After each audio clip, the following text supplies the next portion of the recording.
Like I think it's funny. I think if you struggle with collaboration a lot of times, I think it's like kind of like a me-centered thing, at least that I've seen. Because for a while I was like, I just want my ideas. Like that's how I always vibe. So, but one of the things I loved about the creative thing is like the collaboration side of things, and like actually because we've even collaborated on things and like created things, and it's like it's fun when you can put your heads together and like you have a strength and I have a strength and we come together and it's like, oh, we created something really cool, you know. And so I love it. I love being able like to teach other people like creative things and the creative process and all that jazz.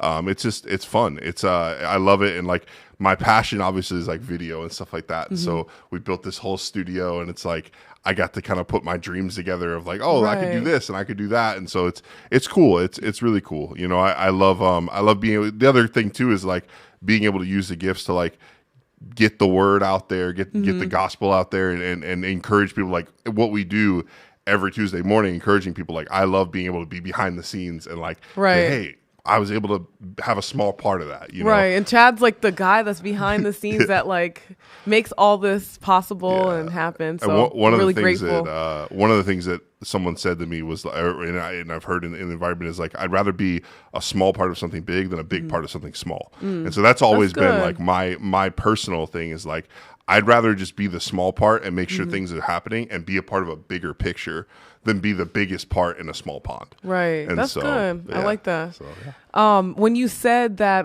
you use your creativity to encourage others, I thought of that scripture, Hebrews 10:24, where it says, discover creative ways to encourage others and to motivate them toward acts of compassion, doing beautiful works as expressions of love. That's good. The Passion Translation. That's really good. Because like we said, like if you see someone that's in need of something, or like you said, like that's trying to make a vision come to life, and you have that piece to the puzzle, the problem solving thing for that one specific thing, then use your creativity to make it come to life, to encourage others. Yeah, because I mean, I even think of like people that, you know, like you think of like people that didn't have access to like water in foreign countries and stuff. There was something that was, somebody had something that needed to be created and put in place for them to have that. Like there's necessities that people can create, and like God can give you dreams and God can give you visions of things that can actually improve people's life, like their livelihood. And so I think that sometimes, like I said, I think sometimes we discredit creativity as oh, it's somebody else, or like, oh, you know, they're the ones that they can dream and think big and stuff like that. But it's like, no, like God can speak to you and God can give you something, and it's like, okay, like that you can create. Like it's not just mutually exclusive to one thing. Right. You know, I think sometimes we put, just how like we put God in a box in other parts of our life, I think a lot of times we'll put God in a box in our own creativity. Like limit ourselves. Yeah. So like we'll limit the creativity of the creator in us. And so a lot of times, you know, it's like God wants to use you. Right. It's like, are you willing, or are you like, oh, I'm not, God doesn't use me that way. And or it's the like, perfectionism comes out. That's such a good one. That kills all the creatives, man. The perfectionism. Yes, because at the end of the day, and I think we did a podcast on this recently, I don't remember if it's out or not, but one of those things is like you're having to fight like the perfectionism of yourself, but then the perfection of others. Because a lot of times that's where it's like the comparison kills thing, is a lot of times we're trying to level up to someone else's perfect. Right. And we're just not there yet. Like, you know, and that's completely okay. I think that's a lot of times where we'll fit is we'll be like, oh, I need to be perfect because this person does it this way. And I need to at least be that way. And it's almost like, it's like you're trying to be competitive with a gift that God gave you. And it's like, it's at the end of the day, it's like the parable of the talents. Like you were given a certain amount of talents. Steward that gift, right? You know, you use that gift, and God will reward you. And it's like sometimes we're trying to measure up with someone, like we're brand new in a field, and it's like we're looking at the person that's been here for 15 years, and we're going, I need to be that perfect. And it's like you'll never hit that because you don't have the experience, you don't have the knowledge, and then it's like, hey, but if you got the knowledge and you got the experience, then you can get there. But the only way you get there is by doing it, right? And so And so, like, you see that a lot in the creative world is like competitiveness. Oh yeah, a lot, because of the comparison and and have you ever experienced that? Oh my Can goodness! You think of like a situation? Yeah. Well, I recently had one that, not necessarily with me, but I witnessed kind of two people that were kind of having disagreements. They both did the similar thing, and but they just. one felt like they were better than the other, and at the end of the day, like it caused a problem, and they both are really good in their own right, but one felt like they were, I guess, more progressed, more knowledgeable, and that person needed to learn more, and so and so it started a conflict, and at the end of the day, like the simplest thing that can be done with that is just to understand, like, you're where you're at, and that person's where they're at, and you just have to coexist. Like, you don't have to try to push the boundary of like, this person needs to get better. It's just, hey, you know what? They're where they're at. Let me help them up, and let me not condescend them and tell them that, hey, you're not good. It's like, because that's what I love to do, is I love to train people, and I don't go, well, why aren't you here? Like, it's like, no, like they can get here. I've got to help them. And I think a lot of times that's the way I see it is, I think I told somebody, is like, what good is the knowledge that I have if I take it to the grave? Right. Like, what knowledge like is stingy good? with that. Yeah. It's like, and that's the thing, like, I'll have a lot of people call me and they'll ask me, hey, I'll troubleshoot this or something like that. And it's like, I'm not gonna be like, no, like, pay me, or like, like, no, like, I'm not gonna give it to you. It's like, why wouldn't I? Right. Like, God gave me something. I didn't go to school for anything. I have no schooling in all of it. Barely have a GED. And so at the end of the day, like, God helped me learn. And granted, I had to put in the work and the thousands of hours watching videos and like and research. But the other thing is, though, I submitted myself under people. That's good. That's the key. Exactly. And like, that's the thing, is like, I submitted myself under people that were creative and that were I guess better than me, like by far better than me. And in that, I began to realize, like, attributes of the leaders that I serve under creatively that I've begun to experience, and like leaders that I haven't seen in 6, 7, 8 years. I'm realizing, like, I'm getting the good attributes of like the way they led or the way they created. And it's funny, it's because it's like I submitted myself under them for a long time and said, hey, you know, they know better than me. And there were sometimes I'd fight a fence where it was like, why didn't they listen to me? Or I had an idea and they didn't do it. And it's like, but hey, you know, they knew better in their time, in their space. And so it's like, God gave me a time, and now, hey, I have the ability to lead, and sometimes I enjoy being led sometimes in creative. I like being not the team lead in a creative session or whatever, because then it allows you, because I think the problem is a lot of times if you're trying to lead things or trying to be the leader of something, your room for error is very small, especially when you have peers that know what you're doing. Right. And so I think that can be the pitfall in the collaboration space is that's where true. you're trying to lead and you want to be a leader, but you haven't learned how to be led yet in the creative space. And so I think that's sometimes, I think a lot of people's problem is they don't realize that they have to put in the work and the time.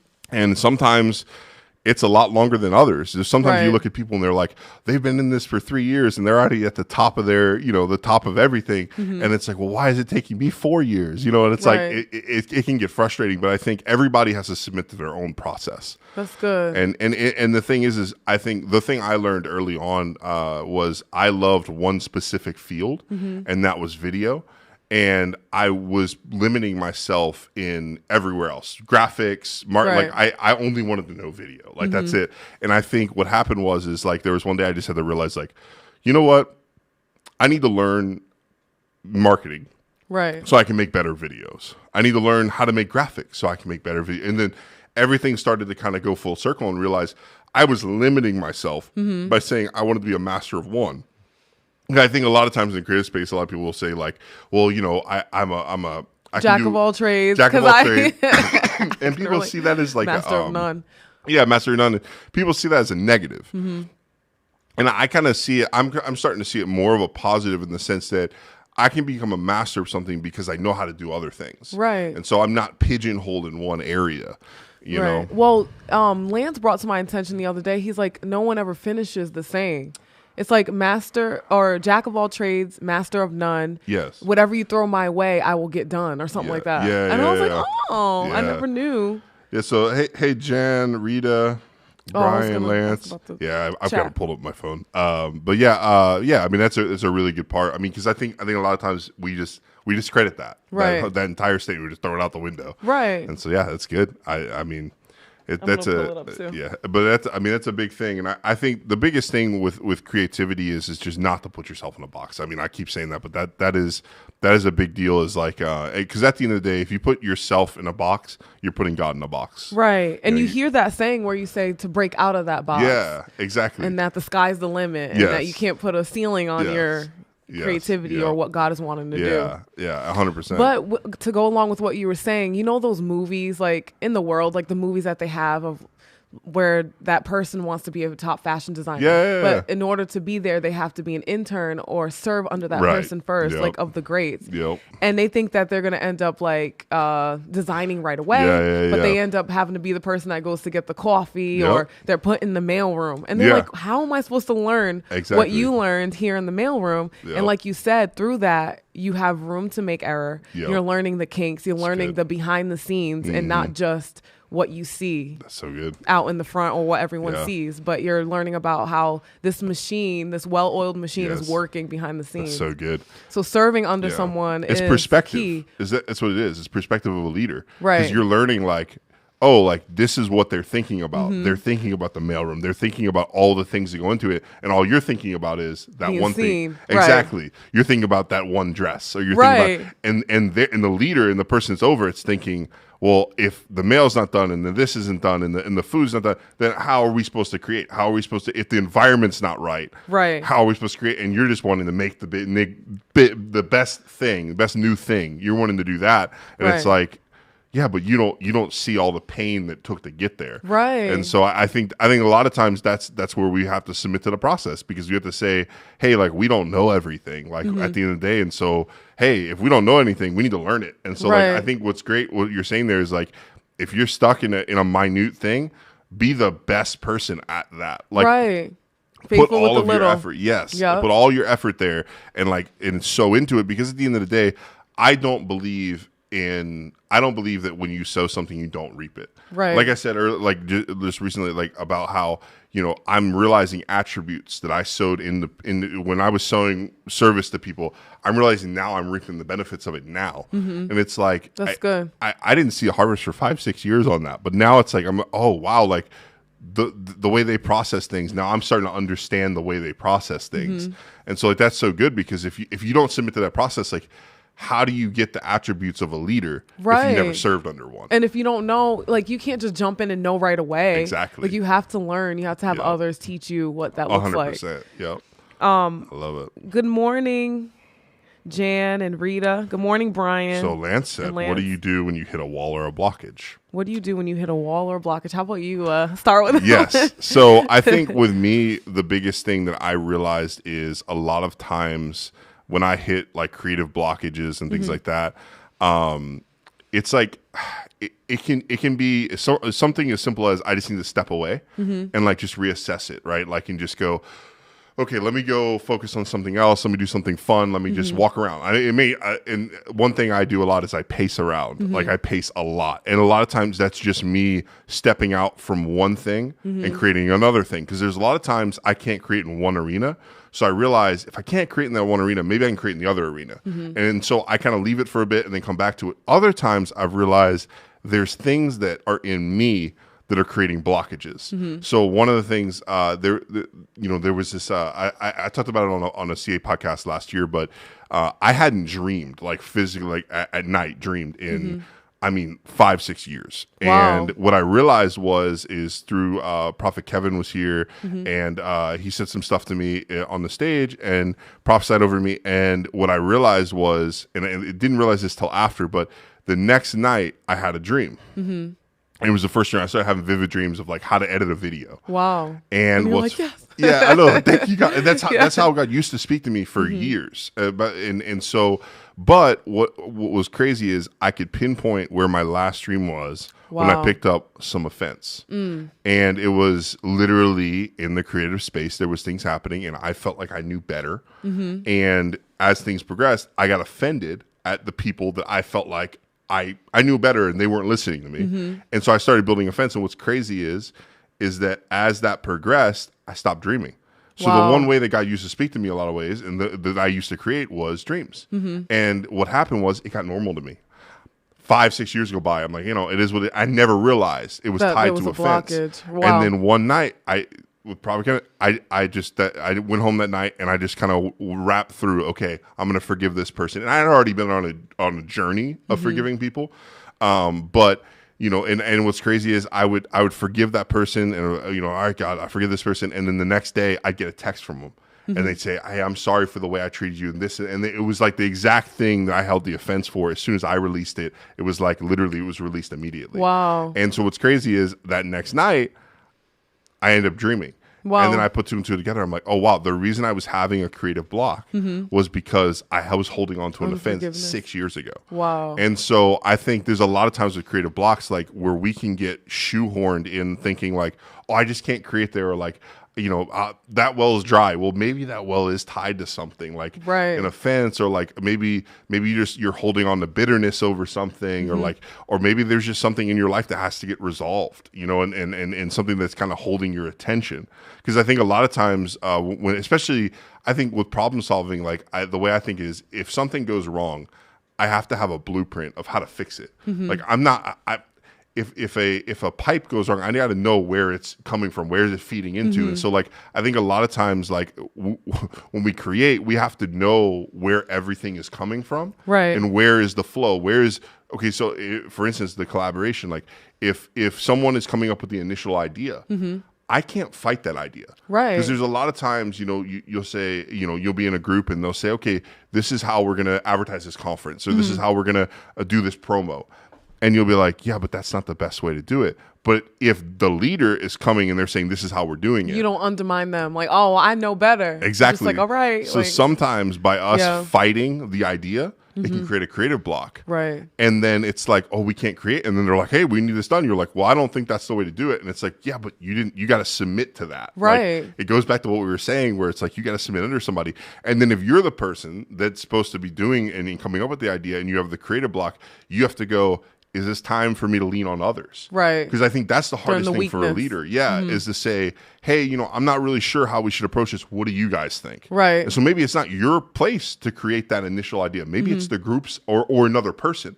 And because that's what I learned too, is like, I'd have leaders like, hey, I'm not sure. What do you think? And I'm able to say, well, what about this, this, and this? And they're like, yeah. And then they go, this is what we're doing. And they had to create a block, and that wasn't for them to fix. It was for me to fix. And I think that's a lot of times is you have to kind of understand, like there's things that I'll hit a block on, and I'll just be talking to my wife about something, not even that specific thing. And all of a sudden it'll be like something will click. Unlocks. Yeah. Wow. And it's like, oh wow, like I just need to spend time with my wife, and now my creative block's gone.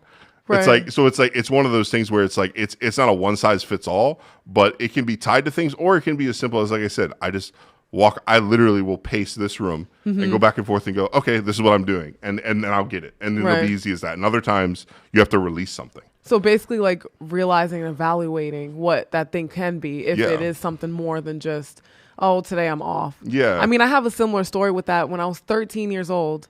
So I actually stopped creating when I was 13 years old. Oh, wow. Like I wanted to be, ever since I can remember, since kindergarten, I wanted to be a computer animator. Really? Then it changed in 7th grade. I wanted to be a fashion designer. Yeah. Then at 13, I had this opportunity to go to a school that was based on all fashion. Okay. And like architect and things like that. Yeah. So I was like, this is awesome. I'm going to go apply for it. Yeah. And right before the auditions, I broke my hand, my right hand. Oh, no. Where I was supposed to draw and all those things. And I had a cast on, and my thumb and my fingers were sticking out, and I still showed up. Yeah. Like to that audition, and I drew, and all these kids were like doing their thing, and I didn't make it. And I remember when I didn't make it that I was like, you know what? And I think I made a vow. I was like, I won't do this again. I'm done with the arts. Like, this is what I wanted to do. I literally put all my everything in that instead of God. Right. But like trusting in that to bring me to where I wanted to go. Huh. And so I didn't realize it though until probably my early 20s, where I was like, how come I can't create? Or when I want to go create, I'll do it for a little bit. I'll start something and I can never finish it or be consistent. Yeah. And I started to learn about vows and things like that. And then one day the Lord pinpointed that I had like what is it called? There's a specific word for it, but where you're stuck in that age or that specific thing because of a traumatic situation. Yeah. But I was like, oh, okay, I didn't know. And I had to forgive myself. Yes. Because I took it out on myself. So good. And when that happened, all of a sudden, like you said, like all the creativity started to come and I was able to create again. And I'm like, wow, because of that one thing, that vow that I made, it stopped me all these years from being able to create. And that's a really good story. I mean, it's powerful because it was a decision you made. Right. And you made it so young and then you just forgot about it. Right. And then it was like, oh, wait a second. I made a decision that's why there's this blockage. Right. Arrested development. That's what it is. It was an arrested development. Yeah.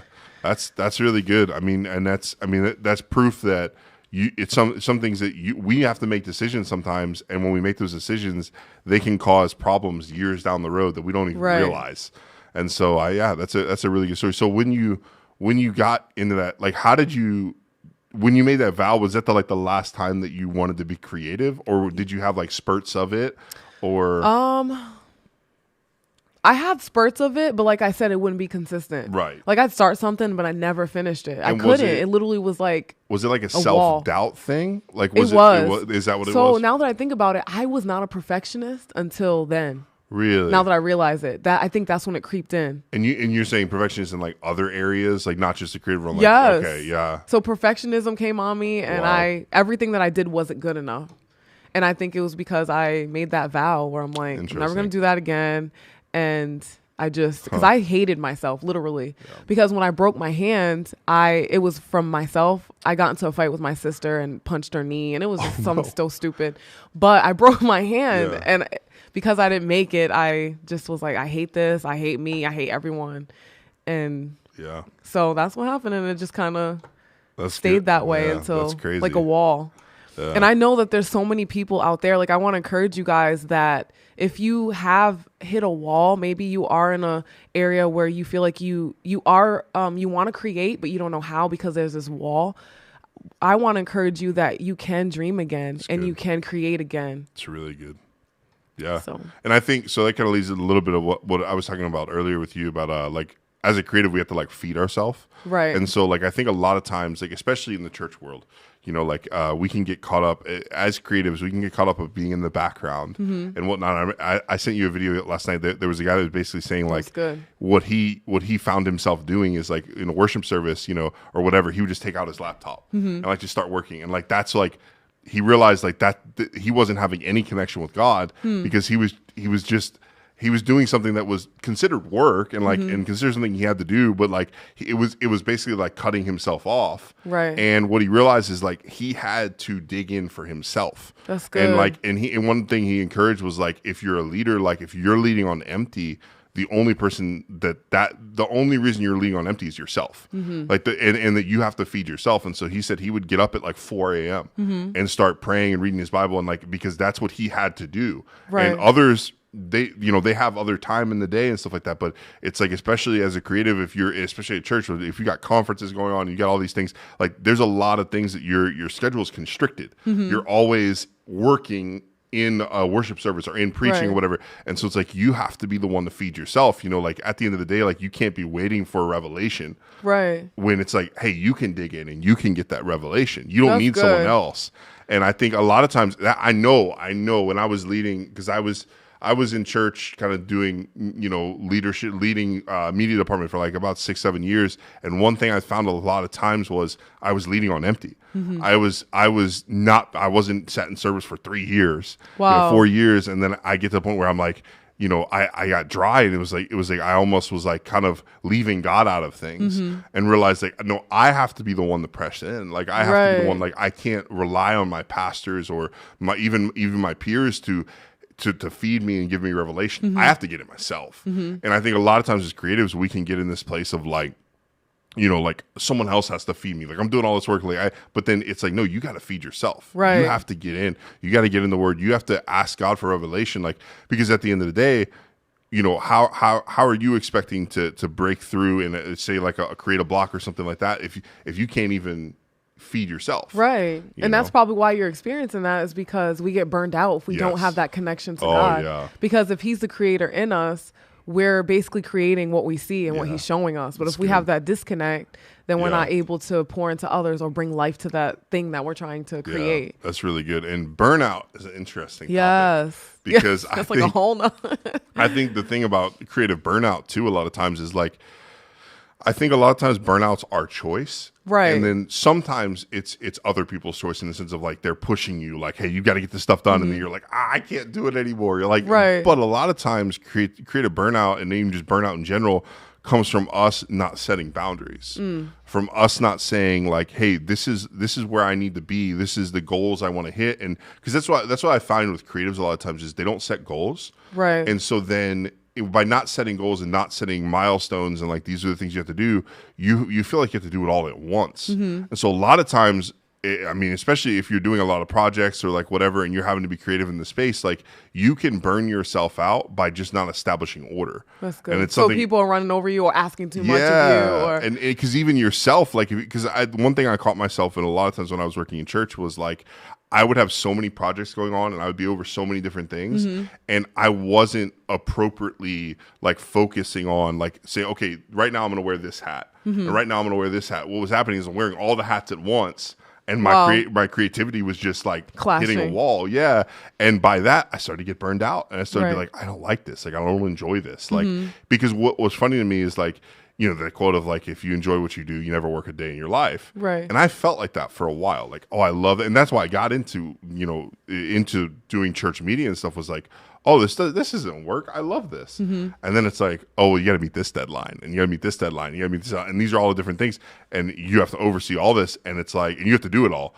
But then I wasn't internally saying, okay, what I need to do is right now for an hour, I'm going to work on this. Wow. I wasn't establishing order.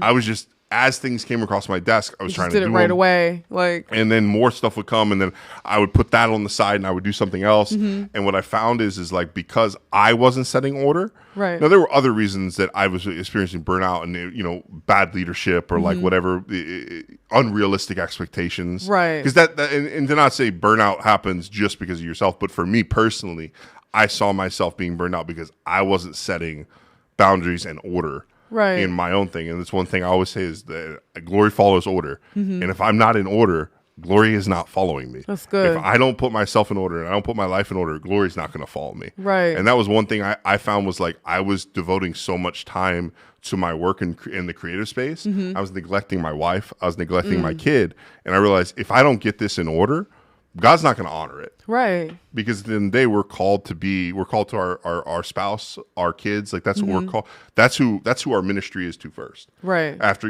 our ministry to God, that's who our ministry is to. And so a lot of times what I realized was I was sacrificing my family on the altar of ministry or altar of being creative, and I wasn't giving enough time to them.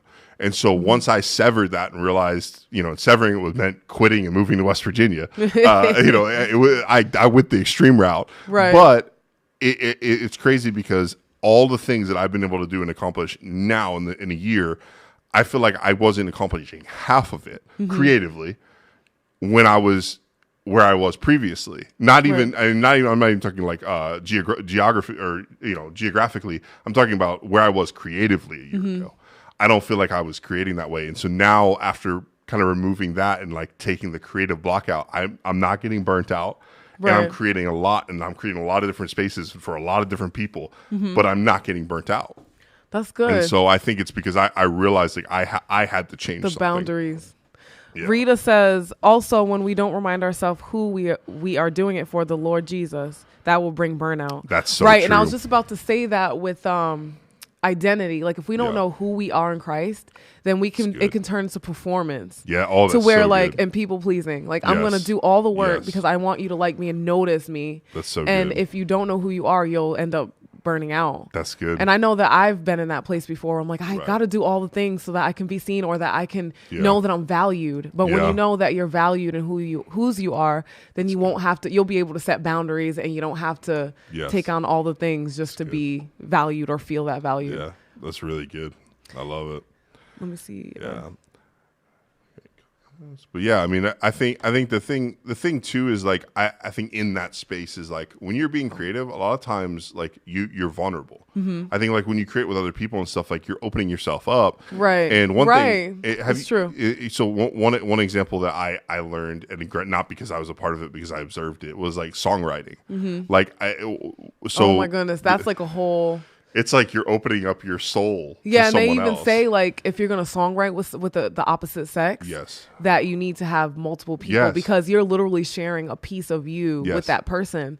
Like and, intimate. It could lead to other things, right? And so I mean, because dancing's the same way, right? Like, and so you're like close, and movement. And I got to observe like that kind of gone bad. Like there was a choreography and stuff going on, and there was something going on, and no one knew what it was, but it looked bad. Oh, no. And they were close, and it was like at the end of the day, it was like, did they do anything? Maybe not, but like it's the appearance of it, right? And so I think like with the songwriting thing, like when I observed it, like because I was at a church that was very heavy in the songwriting and stuff like that, and empowering like their community to write songs for the church. Right. And one thing they always said was like that they were careful on who they songwrited with. Like they weren't just willy-nilly going with anybody. Yeah, you know how to song. Yeah, it was like I need to get to know the person. I need to they know me, and then it's like you said, like you're opening yourself. It's very intimate, right? And especially when you're writing to God and you're expressing your love to God, and it's like it's like well do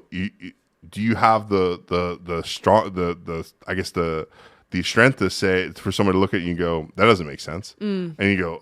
Like it can crush you. Yeah, if you go into that. And it's like it's crazy because like I watch people get crushed because they went in the songwriting session and someone was like, "Nah, like all that stinks." Right. And they're like, "Oh, what?" Like I just poured 6 months into this. Right. And so it's like it's interesting because I think being creative sometimes can get you hurt, and I think that's sometimes you just have to build in yourself of going.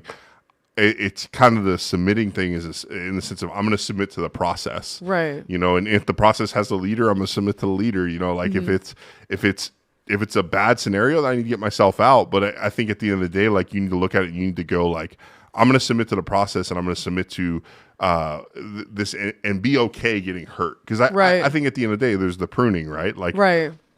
You're going to have to prune yourself of things and attitudes and I guess because the biggest thing is expectations. Right. Because sometimes we go into something and somebody just clears the expectation out and it's like a rug ripped out from you. And it's like, oh, wait, I thought it was going to be this or I thought I was going to be this involved. Right. Or oh, my goodness. That's happened to me so many times. And I'm like...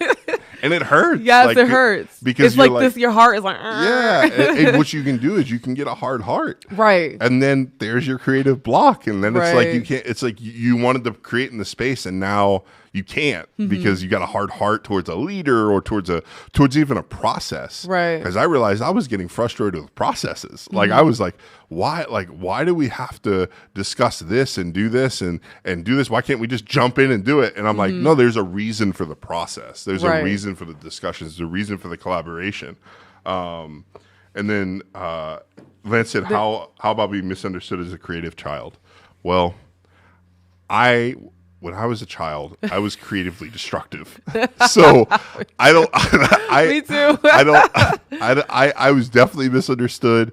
I had a nursery worker tell me I was going to hell. Oh no. So it's one of those things that I think the problem is with creative kids that are like hyper creative. They act out in certain ways because it's almost like I think as a kid what I realized I was trying to do was like I was trying to almost like get reactions out of people, and so I was being creative in the way that I was getting reactions out of people, and it was manipulation. But it was one of those things I had to realize now, look back and go, oh, I was being creative in the way I was like assessing like situations and stuff like that. But I was a kid, and so it was one of those things that people weren't realizing, like, oh, like he's thinking a little bit differently than the other kids, and so I granted I was a bad kid, so I was definitely misunderstood, but at the same time, I was also a very bad kid.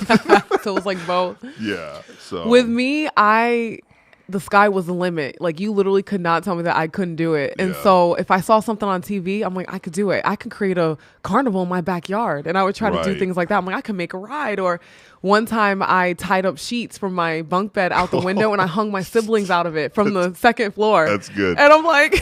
I just good. would do crazy things like that. Yeah. I mean, I when me and my sister were playing in the garage, there was a big tall box, and I told her to get in it, and I taped it up and said, "I'm shipping you away." And my parents were like, "What the heck?" And she's trapped in this box, beating on it like this is a big box, and it's like, well, what are you doing? Like, how are you? Why are you doing this? Right. So, and you're like, your creative brain is just like, well, yeah. And so Lance asked, "How do you parent a kid creatively?" Huh. Well, we're both new parents. Yeah. So. I think with me, like, one thing I've learned just observing Cade, and granted he's almost 2, so it's like there's not a lot there, but the way his mind works, I can tell, like, and really Amy's better at it because she spends more time with him, but like understanding like how he's processing things and then explaining it to him in that process. So like learning him. Yeah. I think that's what I've seen is like a lot of times, like I think the misunderstood thing as a child leads into that in the sense of like, you know, all kids don't communicate the same way. All kids don't process the same way. Right. And so learning like how is your kid processing situations? How is your kid looking at certain sequences of events? Right. And it's like I think at that point, like if you can kind of crack the code on how they're processing things, I think you can talk to them. Granted, they're kids, so they're probably not going to listen to you initially. Right. But I think at the same time, you can kind of better understand kids if you kind of watch how they're processing situations, right? And then go, okay, that's how their brain works, right? You know, they see this and this equals this. Okay, well, that's not normal, but we'll deal with it, you know. Or even like creating a space for them to be creative. Like I remember when I was younger, my stepdad would have, I found out that he loved to draw too. And he stopped because of someone that told him he couldn't do it or he shouldn't do it. Yeah. And so we would just have times where we would just like create together and draw together. Yeah. And he would help me with my projects. We'd be up till like midnight creating like the biggest vest, like volcano. But I noticed with my children that I sometimes if they're like doing something that's messy or like they're drawing out of the lines, I'm like, no, you can't do it that way. And then I have to stop myself. And I'm like, no, I want them to be able to create in the way that they think that it should be. Like, I don't want to limit them. Yeah, exactly. I think as adults, because of hurts and the perfectionism thing that tries to come on us, we can limit our kids or limit them and how they want to create. That's so good. And so, like, if one of my kids are, like, taping stuff up, instead of getting mad at it, I'm like, okay, well, he's creating. Like, And so I try not to interfere with that. That's good because you said you had someone that stopped you from doing the drawing. So it's like you don't want to be that for your kid. Right. You don't want other people to be that for your kid. And I think that's where the being protective of who your kid's interacting with, where they're not going to bash them down and, you know, tell them, hey, you can't draw. Like that looks terrible. It's like, well, hey, maybe they're just thinking things out. Maybe they're, you know, they can learn, like, you know. And so I think that's good is making sure that you don't put blocks, I guess, unintentionally for your kids. That's so basically stewarding the gifting that they have. That's really good. Yeah, that's really good. Good morning, Amy. Yes. What do you want to do for your kid? What do you want to do for your kid, Lance? What does that mean? I'm not sure. And then above, he said, what are you intimidated in the creative space? Intimidated in the creative space. I think a lot of times, I think where I find myself intimidated is like when there's things I don't totally understand, and then I don't have the time to understand. And so, like, in the sense of, like, at this moment, like, I'll see, like, a cool video or whatever, and I'm like, I want to figure out how to break that down and, like, do it myself. But then I don't have the time currently. Right. And so then I feel like I almost put this thing in myself where I feel like I'm falling backwards because I'm not learning, like, a new trend or something because I have all this other work, all this other stuff I'm doing, and it's like I can't put the time in that moment to learn and execute this specific thing. I think that's where I get intimidated. It's like, oh, I feel like I'm falling behind the barrel. Like I feel like other people are getting ahead of me. And I think that it goes back to the chasing perfectionism and chasing competition is like, it's like, I think that's where I get intimidated in this, in that space is where it's like, oh, I don't know something. I can't take the time right this second to learn it. Right. And I think that's where, for me, I've always struggled with is like, and once again, it goes to the burnout thing of like, I was always pushing myself to know the newest thing and the newest process and the newest gear. Right. And then it was like, but what is that going to get me? Like, I can learn that stuff anytime. And I realized like by doing that, it's like, I was rushing myself to learn things, and I was negating things in front of me that could help me get further than knowing the latest and greatest trend. And so I think when I learned that, and then it's like, you know what? There's times where I'm going to have the opportunity to jump on the newest trend, but the times that I don't, I need to be happy with and content with, and know like, hey, I'm doing what's in front of me. That's good. I think for myself, what I could be intimidated in is sometimes if I get a God idea from like the Lord will show me something and I've never seen it before. Right. I'm like, but I need to find someone to help me to get this started. Yes. But it's something that I've never seen. And so not that I'm trying to toot my own horn, but I'm just like, how am I supposed to make this come to life? That's and so good. I can get intimidated real quick with that. Yeah. But just moving forward with what you're seeing, I guess is just the key. Yeah. And I think at the end of the day too, like a lot of this has to do with like, I think surrounding yourself too with people that can help you. Because I think that's where like I found myself as like I'm the person, and I think you kind of are to an extent too, is like wanting to do it all by yourself. Yes. Like oh my goodness. If I can do it, like you know what it's supposed to look like, so you're like, I can just do it. I can execute this. and I think that the thing is like surrounding yourself with other creatives that, and also the other side is like teaching people. I think a lot of times in the creative space, I think people see like pouring into someone and creating with someone that doesn't know everything they do as like a waste of time. Right. But it's like I said, you sow into something, and you're going to reap it down the road. It may not be right now, but I think for me, like that's where I've had to learn how to be like, you know what, I need to help teach someone so they can take something off of me rather than me think I need to just do it all. That's good. And that's what I'm learning as well, is learning how to like delegate things and breaking that off where it's like, well, even if it's not what I expect it to be, like you said, if you teach someone, then they can learn to grow in that space to be just as good as what you're wanting. Yeah. So Amy said having a supportive community is vital for everything, but especially creativity. Yes. When you get around other creatives, like now, like you get excited. There's like this excitement. You feel alive. Exactly. But when you're not, you feel like you're dying. Like I know those years that I wasn't really doing it, even though I stuffed it down, I was dying inside. 100%. Because I'm like, that's my DNA is to create. Yeah. I mean, just like everyone else, but like in specific areas. Yeah. So and I think a lot of times, I think by us avoiding creating with other people, sometimes we can be like I said, like where I was pushing off learning things. Like so when I said, you know, earlier, like where I was saying I was pushing off learning how to do photos or how to do graphics or like whatever. What I was pushing off was actually learning from someone, because I had to get taught by a lot of things. I gleaned from, like, obviously I'd watch videos and stuff like that and do it on my own. But there were people that were in my life at the time that were really good at their craft. And I was like, no, I'm just going to do this. And I wasn't taking advantage of the people that literally were the best at what they do. And they were right in front of me. And all I had to do was ask them, hey, how do I do this? Right. And I didn't want to because of either pride or I don't need to know that. They know that. Right. And they were right there. And so when I realized, like, you know what? When God puts people in your life that know more than you, see it as a blessing. Right. Because that's not going to happen all the time. You know, if you're, I think someone said, if you're the smartest person in the room, right, you need to leave. Yeah.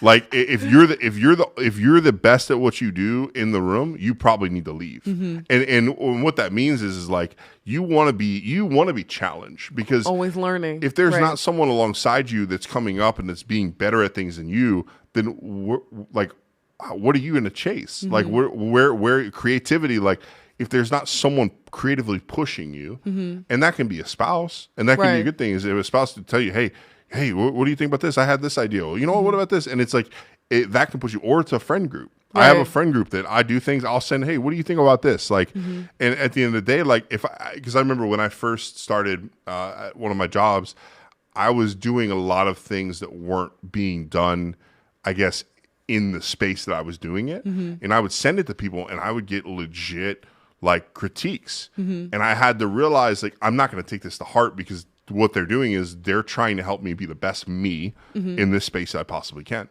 And so I started taking their advice and it was just a group text or or I'd send someone like, hey, what do you think of this? And then I would take it, I would do it, and hey, it's better than it could be if it was just me. Because that's what I've noticed is like I'll do things, and even like I'll do a wedding video or something, and my wife will go, why is this way? And I'm like, oh yeah, that doesn't look good. And it's like she helps me get better. Right. And then I'll send it to a friend, and they'll say, well, why isn't, because I just recently did a wedding video, and someone was like, why does the drone footage not match the exact color hue of this shot? And I was like, oh, you're right. I didn't put the color hue right. So I fixed it and it looks great. Right. And it's like, if I didn't have that person to give me advice, then it would have just looked wrong. Right. And nobody would have noticed, but it's like, hey, he elevated what I was doing. And that's why it says iron sharpens iron. Like when we have those people in our lives, they're able to cover our weakness. Yes. With their strength. Yes. Maybe where we're weak, they're strong. And exactly. When we're strong, they're weak. And that's exactly what it is. When you team up together, you 100%. And I mean, for me too, is like I think we have to be okay with being creative and pushing ourselves. Because at the end of the day, like we're gonna be disappointed. Like we're gonna be disappointed in ourselves. We're gonna be disappointed. Like leaders are gonna be disappointed in us because they gave us something we weren't able to measure up. But I think at the end of the day, if we don't, because I know some people right now in certain different creative spaces that they don't want to push themselves in that space right now because they don't have like a covering. Right. And so they feel like if they push and they fail, they'll never get to do it again. That's how, oh my goodness, that was one of my biggest things. Yeah. And so, I think the biggest thing is you have to push past that because, you know, I one of the things I used to do when I filmed weddings, and thankfully I don't film them anymore as much as I did because they're stressful because you're getting to film moments once. So there's one kiss. There's one first dance. So if you miss that thing, it's you're done. And so the thing that I always said, especially early on, was I film every wedding like it's my last wedding. Because if I miss a kiss, I'm done. Right. I'm going to be blasted like over that's everything. The moment. Like exactly. So like there was one time, it was like my 4th, 5th wedding, big wedding, Nashville, was with some pretty influential people. And it was my first like real, like, oh, this is like a real gig. And I'm trying new gear, and I've got an assistant, and 10 seconds before the first kiss and in the ceremony, I have like a gimbal. My camera dies. Oh no! And I run to the back, and I'm mouthing battery. My assistant throwing battery. I throw the batteries in, and the shot of the kiss that I've got in the video was me running, and it turned out good, but because I was on like a gimbal, so it was like stabilized. But I was sprinting, trying to get, and I happened to get the side of it.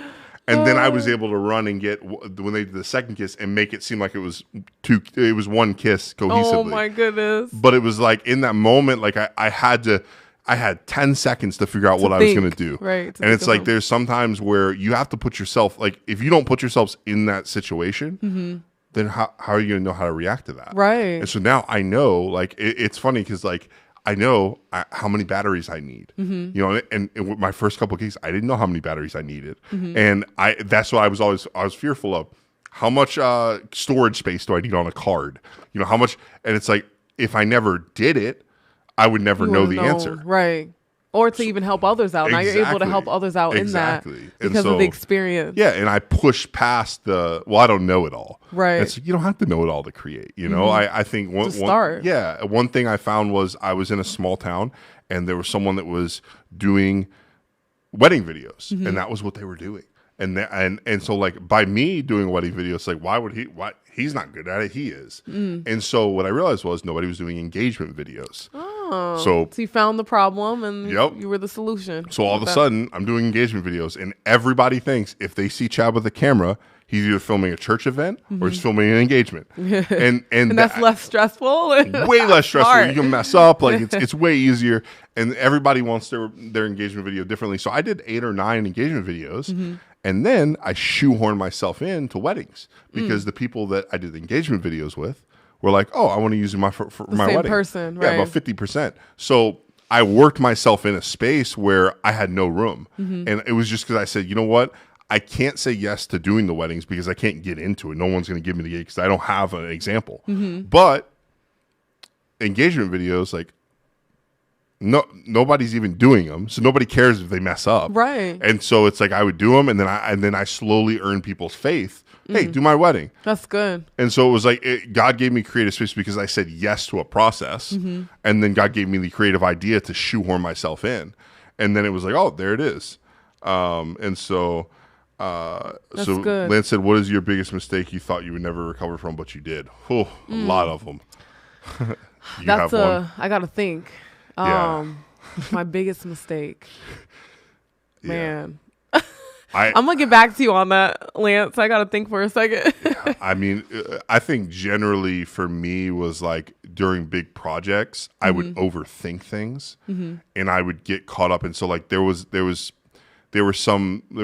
pretty big, I guess, Christmas production I was a part of, and because of how much work that was in it, I was kind of almost, I guess you could say, procrastinating in a way, but then.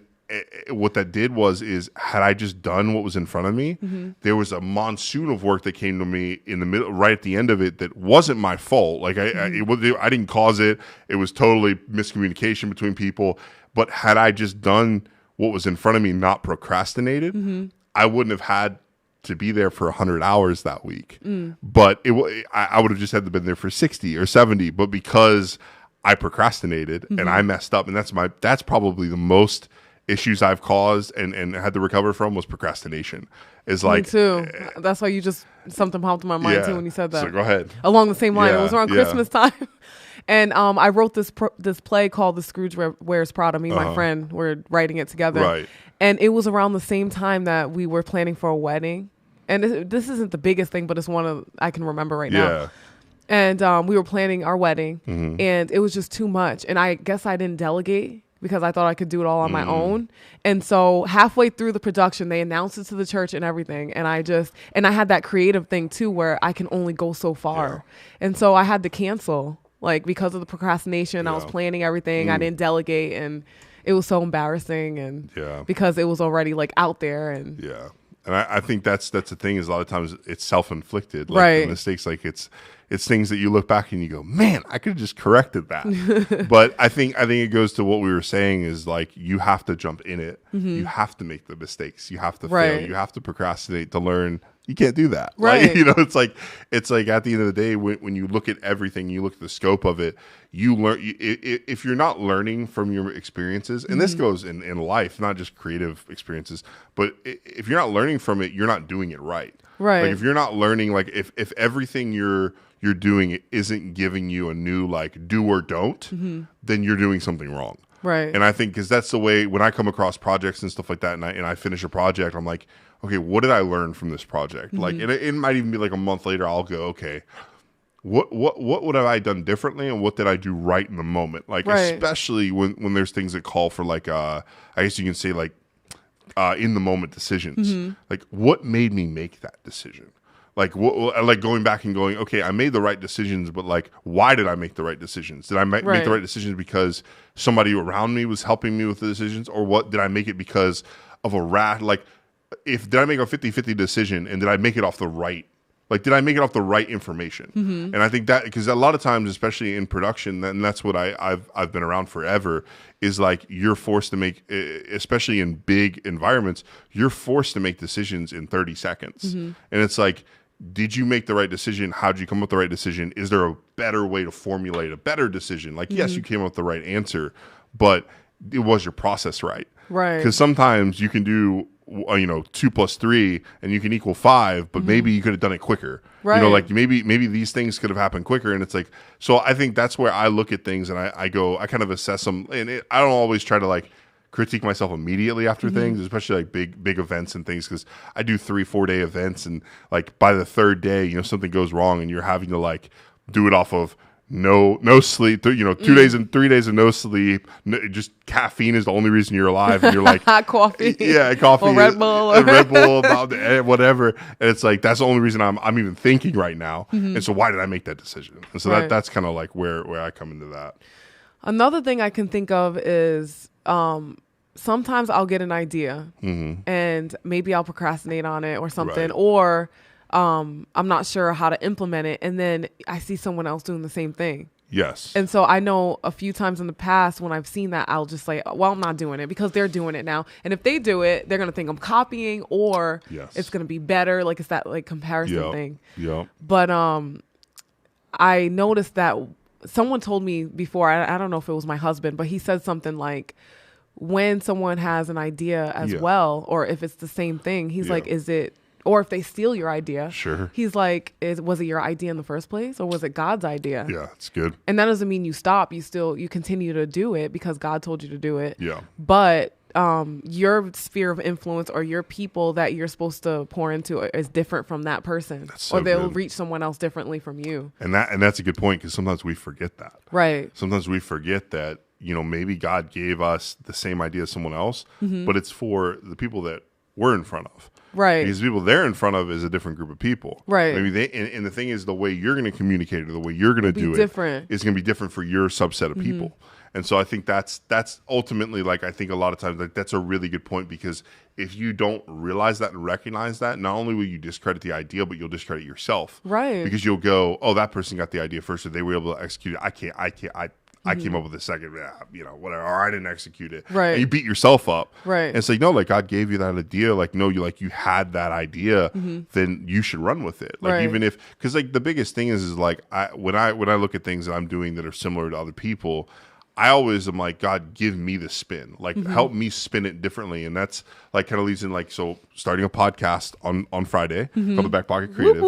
And so that launches, and the whole thought behind The Back Pocket Creative is, in every area you have something in your back pocket that makes you unique. Right. That makes you that something that you're not always sharing with everybody or whatever, but something, an idea or a process or something that makes you unique, that sets you apart in your area. Right. And so it folds great into that, because it's like, if I don't know who I am and what I do, then I can't have anything in my back pocket. Right. And so it starts with identity.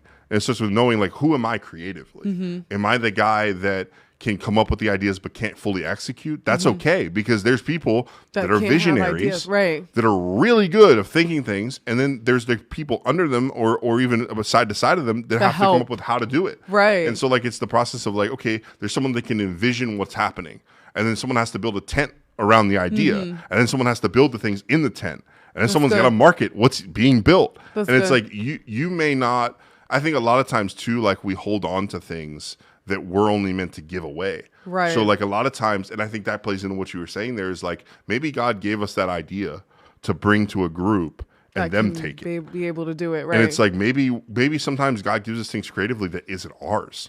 And we just need to say, hey, we're submitting to the process. Right. We're going to say, it doesn't have to be the way that I envisioned it, because maybe this isn't mine. Like, and I think that's a lot of times having to identify when you have creative ideas and when you have creative things, what's yours and what is the group's, what is the collaboration? Well, like, what's a collaborative creative idea or collaborative thing, and what's something that you're supposed to do? Like, you have the Speak Life thing, and that's something that you have to lead and you have to spearhead. Right. That's, if you gave it to someone else, it might not be as successful as what you. Like, if you were like, hey, I have this idea, and you put another girl in your chair, maybe it's not as successful. And so, like, there's things that are for you, and there's things that are for the group and for others. Because, I'll have an idea for some friends and stuff like that, and it's not for me. It's like, I'll be like, hey, I thought about this for your business, and I said it to them. It's like, they have to execute it. Right. But you gave them the idea. Exactly. And it wasn't for me. It's an idea, just walking around and I saw something. I'm like, hey, why aren't they doing that? Hey, have you thought about this? And then I'm not like, hey, did you do it? Did you give me credit? Like, no, like, I don't care. Like, at the end of the day, it goes back to what I was saying. Like, if I take this to the grave, what do I gain? Right. What do I gain if I just be stingy with it? Exactly. And this pastor told me that one time. He's like, having ideas like that is a strength. Yes. Because I can be like that. Like, I literally can think of an idea like that on the spot. Right. And there have been times that I'll shut it down because I'm like, oh, this person stole my idea. And before I knew that, like you just said, that some ideas are for others, I would just say, I'm just not going to tell anyone any ideas. Yeah. And that's wrong too. Yeah. And then also with the copying thing, when someone does copy you, they can only go so far because they don't know the full vision. Exactly. So if someone's out there that has copied you, or maybe you are sitting on a God idea, I want to encourage you that that God if he's giving you that idea, he's wanting you to do it. He's wanting you to reach the people that's around you and not just sit on it because someone else maybe have done it. And I feel like someone was supposed to hear that. And that's why we went down that really good road.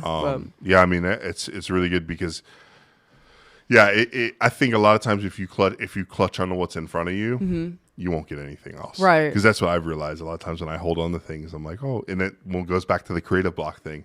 Right. Maybe the reason you're not getting anything, you have a creative block, is because you're clutching on to something. Right. You're holding on too tight. It's good. It's good. But Rita says, plus ask for the favor of God. Amen. Yes. I feel like without Holy Spirit nowadays with the creativity, every time I'm about to create something, I'm like, Lord, I can't do this on my own. Help me, show me. And then he'll just show me this picture. 100%. So I feel like that's so important to team up with Holy Spirit. Like he's our helper. He's our guide. And I think that's like the link to creating things that no one else creates. And one thing, and I was thinking a little bit about before we started, was one thing that I think I realized is kind of needed in society, but also in the church a lot of times, is encouraging the creatives around you. Right. Like being an encouragement, being something, because like I was one time speaking to some people that were going to be prospective pastors and talking about how to handle creatives. And one of my biggest things to them was like, you may not know what that person does on that computer at your church. You may not know what they do on the camera, but compliment them. Tell them they're doing a good job. Tell them that you're thankful that they're doing what they're doing. Right. You know, and encourage, because by you doing that, it's like you're throwing honor on somebody, and you're gonna eventually receive it back. Like you're throwing the seed, encouragement on somebody, you're gonna eventually get it back. It's you're sowing into somebody, right? And so I think that's a lot of times where, like, it's funny because you listen to the creatives that have quit or that are that are in kind of like dry seasons or whatever, and it's like no one ever complimented them. And the thing is like you don't live off compliments, because if you live off compliments, you die on the critiques, right?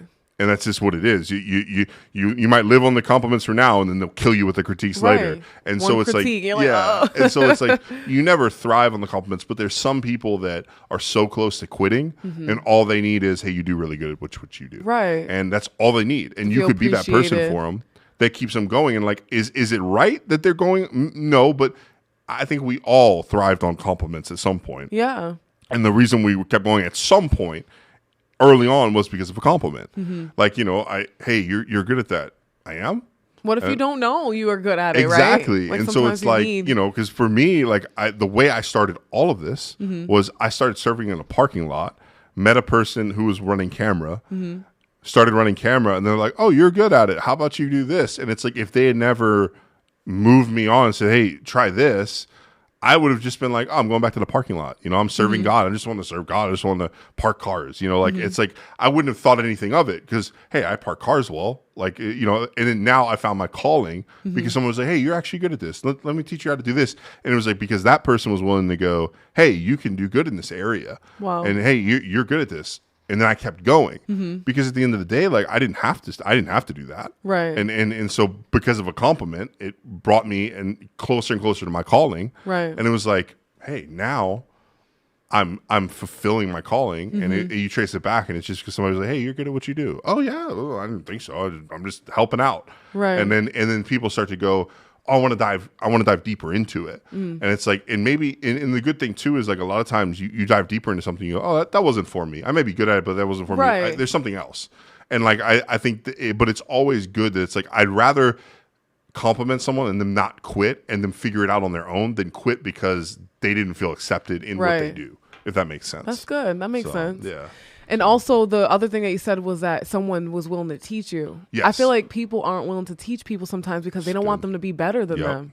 Yep. And like, it's like, that's when you pour into someone else, you learn. 100%. But also like our job is to have someone raise up the next generation, to raise up someone else to be better than us. And I think that's the thing is like, I think you have to always be comfortable like training your replacement. Right. Like, and that's hard to hear, I get to most people. Yeah. But I mean, and the thing is like you might not, I think this is the thing that I've learned is like, have to be thankful when someone comes to me that is capable of being a replacement. Because I think a lot of times you're in seasons in your life where there aren't people currently around you or someone that you know. Because like when I was at churches and stuff, it'd be a year or two before I met the person that I was able to train to take over the department. And it was like during that time, I had to be okay with there's nobody on my left or right. I don't have a right hand, I don't have a left hand.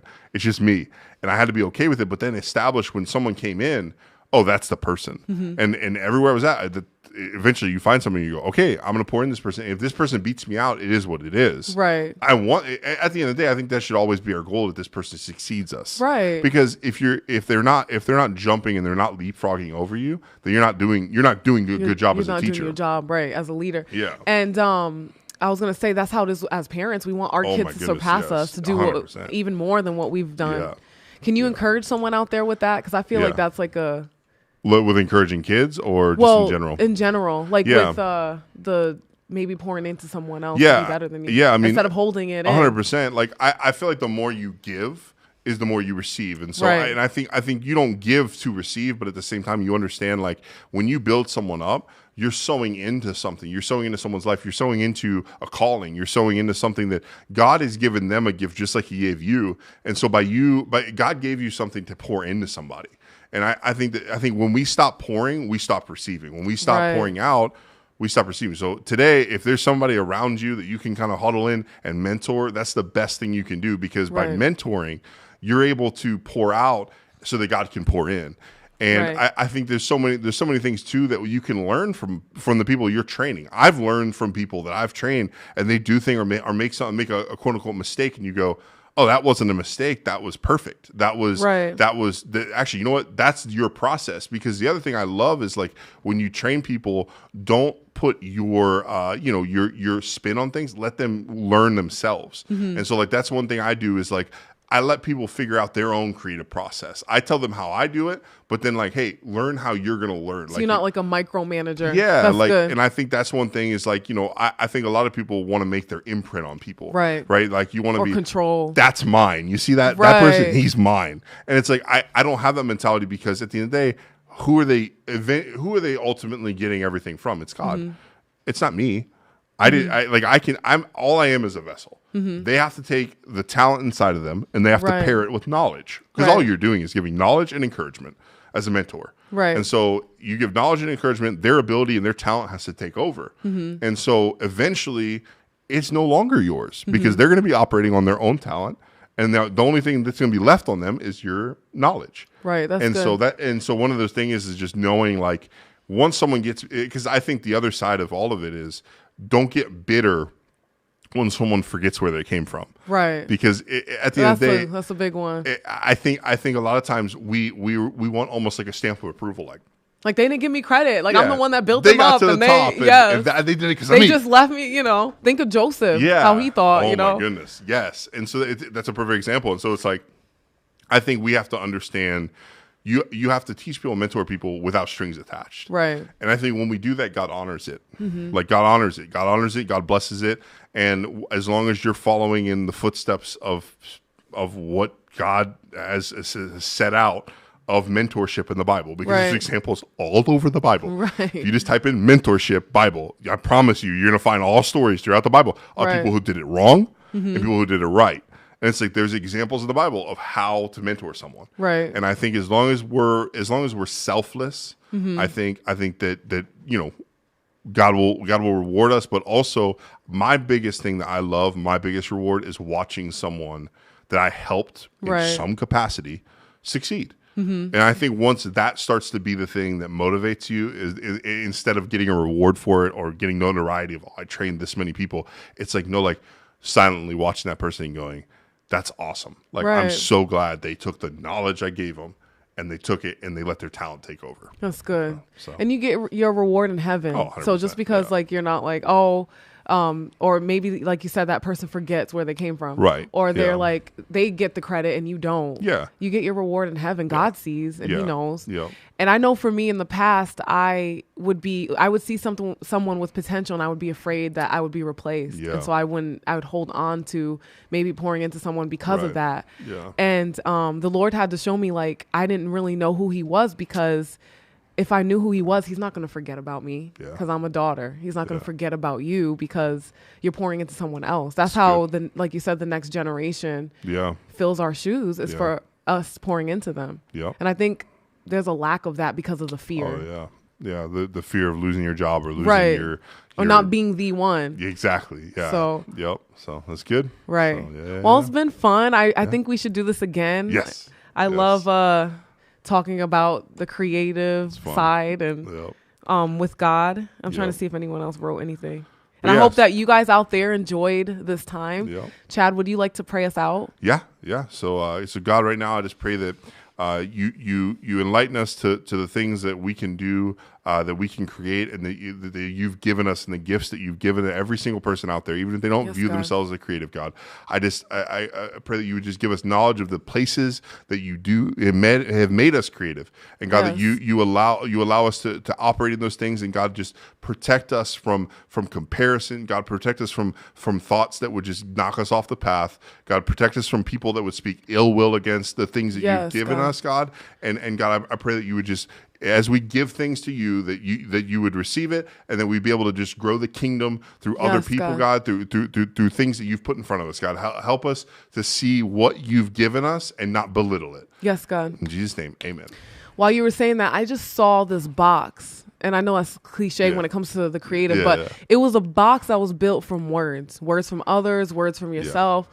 I feel like this is for someone out there, but I just saw this box that was created around this person, and then there was a spark, and that spark turned into a fire, and then that fire exploded, and then that box, that mold was broken. Good. And I feel like the Lord is saying that he's going to break the mold, break you out of the box, because it's time for you to dream again and not to bury your dreams.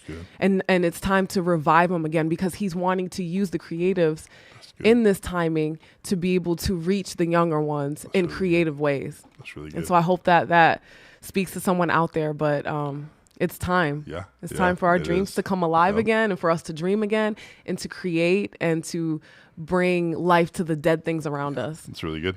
So tomorrow, Speak Life comes out. Yep. And then Thursday, there's a special Speak Life. Yes, I'm excited for that. Tell us about that. So there's power in our voice and power in our story. And so on Thursdays, probably, we're not sure how many times, maybe once a month for now. Something like that. But we're going to have people come on and share their story. And so if you can relate to it, it can unlock something in you. And so Thursday, I'm going to have a special guest on. So be sure to tune in to hear this person's story. It's powerful. You don't want to miss it. Yeah. So and then Friday. Yeah, Friday, we have the Back Pocket Creative coming out. So that'll be I'm excited for that. Yeah, I'm excited. It'll be cool. I have a good long list of things that I want to do on there. I got some guests already kind of lined up in the next couple of weeks. And so it's just going to be discussing different creative topics. There'll be anywhere between 15 to 20 minutes, and just little tidbits, just things that you can take on and just hopefully apply to your creative life or just life in general. Right. And so, it'll be good. That's exciting. Yeah. So we have something, a little bit of everything for everyone. And then Thursday is also the culture show. We'll put a plug out there, right? 3 p.m. So, and then Monday's the CA podcast. Yes. And you can get all this. We have a link tree in our Instagram bio and Facebook. You can also go to our YouTube. Everything is there. That's where the Back Pocket Creative will be. And then this will also be a podcast. So if you missed any of this, especially the beginning or whatever, you can go back and listen to this later in the day on any Spotify, Apple, the whole nine. Yes. And I want to say, give us a thumbs up if you like this, so we know to do this. I want to do it again. Oh, yeah, for Maybe sure. Talk about a different area. But 100%. Yep. But thank you guys so much for tuning in. I hope that you have a blessed day and a blessed rest of the week. Bye. See ya.